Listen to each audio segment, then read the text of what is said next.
Telangana CM Revanth ఒకే ఒక్క statement తో over to Delhi అయిపోయింది సీన్. రిజర్వేషన్ల ఇష్యూతో బీజేపీకి మాస్టర్ స్ట్రోక్ ఇద్దామనుకున్న రేవంత్ కు ఇప్పుడు కొత్త తలనొప్పి వచ్చి పడింది. కమలం పార్టీని కార్నర్ చేయబోయి పోలీసు కేసులు ఎదుర్కొంటోంది కాంగ్రెస్.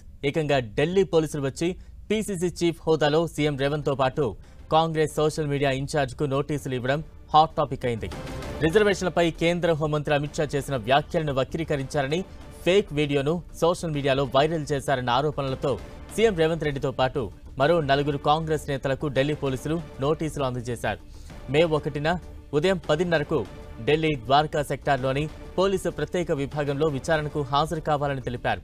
ఆరోపణలపై వివరణ ఇవ్వాలని నోటీసుల్లో స్పష్టం చేశారు.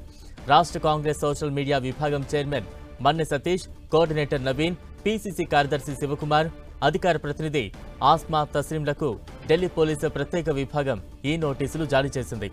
గాంధీ భవన్లో రాష్ట్ర కాంగ్రెస్ లీగల్ సెల్ ఇన్ఛార్జ్ రామచంద్రారెడ్డికి వీటిని అందజేశారు. నోటీసులు అందుకున్న వారు మే 1న విచారణకు హాజరు కాకపోతే క్రిమినల్ ప్రొసీడింగ్స్ ప్రకారం చర్యలు తీసుకుంటామని తెలిపారు. ఢిల్లీ పోలీసుల నోటీసులపై సీఎం రేవంత్ రెడ్డి స్పందించారు. బీజేపీపై పోరాటం చేసే వారికి అమిత్ షా నోటీసులు ఇస్తున్నారని మండిపడ్డారు. సోషల్ మీడియాలో బీజేపీని ప్రశ్నించినందుకు తెలంగాణ ముఖ్యమంత్రినైన తనకు, గాంధీ భవన్ నేతలకు ఢిల్లీ పోలీసులు నోటీసులు ఇస్తున్నారని విమర్శించారు. ఎన్నికలు వచ్చినప్పుడల్లా మోదీ ప్రభుత్వం ఈడీ, సిబిఐ, ఐటీ అధికారులను పంపిస్తున్నారని ఆరోపించారు. ఇక గాంధీ భవన్ నుంచి తాజా అప్డేట్స్ అందించేందుకు మా ప్రతినిధి ప్రతాప్ సిద్ధంగా ఉన్నారు. ప్రతాప్, బలరాం, పార్లమెంట్ ఎన్నికలు దగ్గర పడుతున్న నేపథ్యంలో ఒక్కసారిగా ముఖ చిత్రం అంతా మారిపోయిందని చెప్పుకోవచ్చు. పొలిటికల్ హీట్ అనేది కూడా పెరుగుతుంది. ప్రధానంగా కాంగ్రెస్ బీజేపీ మధ్య మాటల యుద్ధం పెరుగుతుంది. ఈ అంశానికి సంబంధించి కరెక్ట్ గా 3-4 రోజుల క్రితం సీఎం రేవంత్ రెడ్డి ఈ అంశానికి సంబంధించి 10 ఏళ్ల బీజేపీ పరిపాలన 100 ఏళ్ల విధ్వంసం అంటూ ఒక ఛార్జ్ షీట్ విడుదల చేశారు. ఛార్జ్ షీట్ విడుదల సందర్భంగా కూడా బీజేపీ ఈసారి కనుక కేంద్రంలో అధికారంలోకి వస్తే కనుక రిజర్వేషన్లు తొలగిస్తుంది, ముఖ్యంగా బీసీ, ఎస్సీ, ఎస్టీల రిజర్వేషన్లకు గండి కొడుతుందంటూ కూడా కామెంట్ చేయడం జరిగింది. ఈ అంశానికి సంబంధించి కూడా రాష్ట్ర కాంగ్రెస్ నేతలంతా కూడా విస్తృతంగా ప్రచారం కల్పిస్తా ఉన్నారు. ముఖ్యంగా ఫ్రంట్ లైనర్స్ తో పాటు ముఖ్యంగా సోషల్ మీడియా వింగ్స్ కూడా దీనికి సంబంధించి యాక్టివేట్ అవడంతో మొత్తంగా బీజేపీ కనుక ఈసారి కేంద్రంలో అధికారంలోకి రావడానికి ముఖ్యంగా 400 సీట్లు అడుగుతుంది.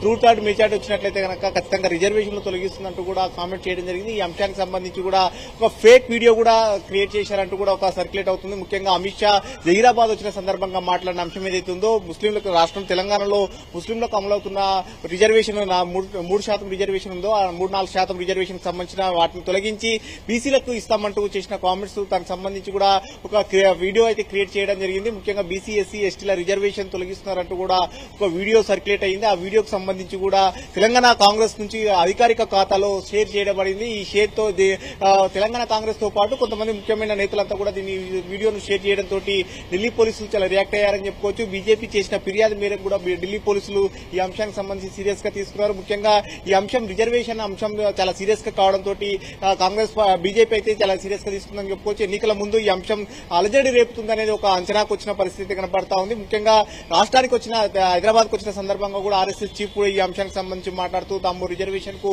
కట్టుబడి ఉన్నాం, రిజర్వేషన్ కు తొలగించే అవకాశం లేదంటూ కూడా కామెంట్స్ కూడా చేయడం జరిగింది. ఒకవైపు బీజేపీ దీనికి కౌంటర్ ఇస్తూనే మరోవైపు ఈ వీడియోస్ ఏవైతే ఫేక్ వీడియోస్ వచ్చాయో, deep fake videos, Amit Shah మీద వచ్చిన వీడియోస్ సంబంధించి కూడా చాలా సీరియస్ గా తీసుకుందని చెప్పుకోవచ్చు. ఢిల్లీ పోలీసులు రంగప్రవేశం చేశారు. నిన్న గాంధీ భవన్ కూడా రావడం జరిగింది. గాంధీ భవన్ వచ్చి ముఖ్యంగా సోషల్ మీడియా ఇన్ఛార్జ్ గా ఉన్న మన్నె సతీష్ కు నోటీసులు ఇవ్వడంతో పాటు మరో 3 ఎవరైతే సోషల్ మీడియాలో యాక్టివిటీగా ఉన్నారో వారికి కూడా నోటీసులు ఇవ్వడం జరిగింది. వీరితో పాటు పీసీసీ అధ్యక్షుడిగా తెలంగాణ సీఎం రేవంత్ రెడ్డి ఉన్నారు కాబట్టి పీసీసీ అధ్యక్షుడు హోదాలో ఆయన కూడా సమన్లు జారీ చేయడం జరిగింది. ఈ సమన్ల విషయానికి సంబంధించి కూడా కాంగ్రెస్ పార్టీ చాలా సీరియస్ గా తీసుకుంది. ఈ అంశానికి సంబంధించి నోటీసులు ఇవ్వడానికి ఢిల్లీ నుంచి సీఐ నీరజ్ చౌదరి కూడా రావడం జరిగింది. ఆయనతో పాటు మిగతా పోలీస్ సిబ్బంది వచ్చి కూడా సమన్లు ఇచ్చే సందర్భంగా కూడా కాంగ్రెస్ లీగల్ సెల్ కూడా దీన్ని చాలా దానికి సంబంధించి కూడా వాళ్ళతో డీప్ గా డిస్కషన్ చేసిన పరిస్థితి ఉంది. ముఖ్యంగా ఎవరు ఎఫ్ఐఆర్ చేశారు, ఎఫ్ఐఆర్ కి సంబంధించిన అంశాలు కానీ, అదేవిధంగా ఎవరైతే ఆ వీడియోస్ షేర్ చేశారంటున్నారో దానికి సంబంధించిన యూఆర్ఎల్ వీడియో లీక్స్ కావాలంటూ కూడా లీగల్ సెల్ అడిగిన పరిస్థితి. చెప్పండి బలరాం. అంటే విచారణకు సీఎం రేవంత్ రెడ్డి హాజరు కానున్నారా? మరోవైపు టీపీసీసీ ఎటువంటి న్యాయ పోరాటానికి సిద్దమవుతోంది? దీనికి సంబంధించిన అప్డేట్స్ ఉన్నాయా? డెఫినెట్ గా దీనికి సంబంధించి పోలీసులు మాత్రం మే 1న ఢిల్లీకి రావాలని కూడా కోరడం జరిగింది. ముఖ్యంగా ఎవరైతే ఈ పోలీసులు అంటే వీళ్ళు ఎవరైతే వాడుతున్నారో వాళ్ళ ఫోన్లతో పాటు మిగతా ఎలక్ట్రానిక్ పరికరాలకు సంబంధించిన వాటిని అన్నిటి కూడా తీసుకొని ఢిల్లీకి రావాలని కూడా పోలీసులు నోటీసులో పేర్కొనడం జరిగింది. మే 1న వచ్చిన దీనికి సంబంధించి కనుక మే 1న రాకపోతే కనుక క్రిమినల్ ప్రొసీడర్ ప్రకారంగా ముందుకు తీసే అవకాశం ఉంటుంది, క్రిమినల్ చర్యలు కూడా తీసుకుంటామంటూ కూడా అందులో పేర్కొన్నారు. ఈ అంశానికి సంబంధించి లీగల్ సెల్ మాత్రం దీనికి ఖచ్చితంగా మాకు 15 రోజుల సమయం కావాలి. ముఖ్యంగా ఎఫ్ఐఆర్ ఎవరు ఫిర్యాదు చేశారు అనే డీటెయిల్స్ ఎఫ్ఐఆర్ ఫుల్ కాపీ మాకు కావాలి. అదేవిధంగా సోషల్ మీడియాలో సర్క్యులేట్ చేశారంటున్నారు కాబట్టి దానికి సంబంధించిన యూఆర్ఎల్ లింక్స్ కూడా మాకు కావాలంటూ కూడా లీగల్ సెల్ కోరడం జరిగింది. ఆ లింక్స్ ఇచ్చినట్లయితే కనుక మేము దీన్ని ఫర్దర్ గా మేము కూడా చర్చించుకొని మాకు సమయం కావాలి, మే 1న రావడానికి వీలు కాదు కాబట్టి ఇప్పుడు ఎలక్షన్స్ ఉన్నాయి, ప్రచారం జరుగుతుంది కాబట్టి మాకు 15 రోజుల సమయం కావాలంటూ కూడా సమయం కోరడం జరిగింది.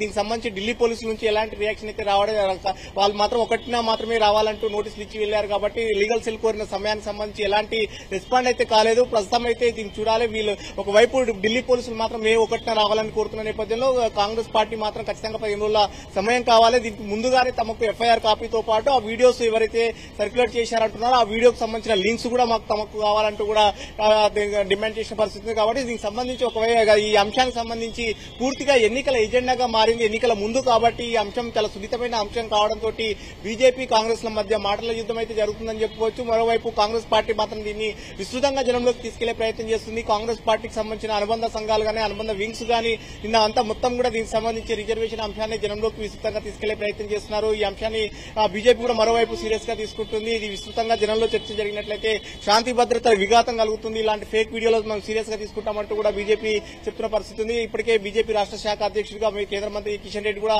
స్పందిస్తూ రేవంత్ రెడ్డిని కోర్టుకి ఈడుస్తాం, న్యాయస్థానాన్ని ముందు నిలబెడతామంటూ కూడా కామెంట్ చేశారు. కాబట్టి ఈ అంశం చాలా సీరియస్ గా అయ్యే అవకాశం ఉంటుంది.